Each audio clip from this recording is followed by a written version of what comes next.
प्रदेश लोकसभा चुनाव के लिए पहले चरण के तहत वोटिंग में अब 10 दिन से कम समय बचा हुआ है। इसी चरण में राज्य की मुजफ्फरनगर सीट पर वोट डाले जाएंगे। इस बार बीजेपी टिकैत परिवार के घर में जीत की हैट्रिक लगाने की तैयारी कर रही है।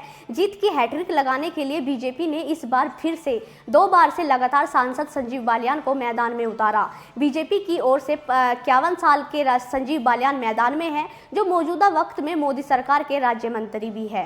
वह पहली बार 2014 में चुनाव जीते थे और उसके बाद 2019 में फिर से जीत दर्ज की थी।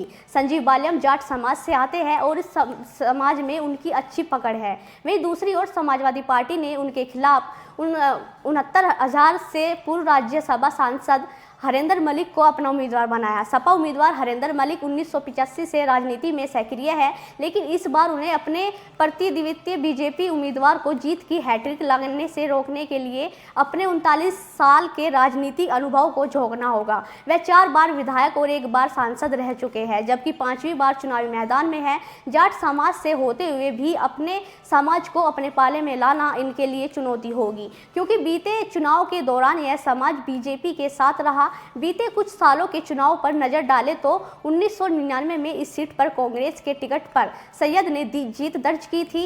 इसके बाद 2004 में सपा के टिकट पर मुनव्वर हसन ने जीत दर्ज की थी। इसके बाद 2009 के चुनाव में बीएसपी के टिकट पर कादिर राणा ने जीत दर्ज की थी। 2014 और 2019 के मोदी लहर ने इस सीट पर संजीव बालियान ने जीत दर्ज की थी।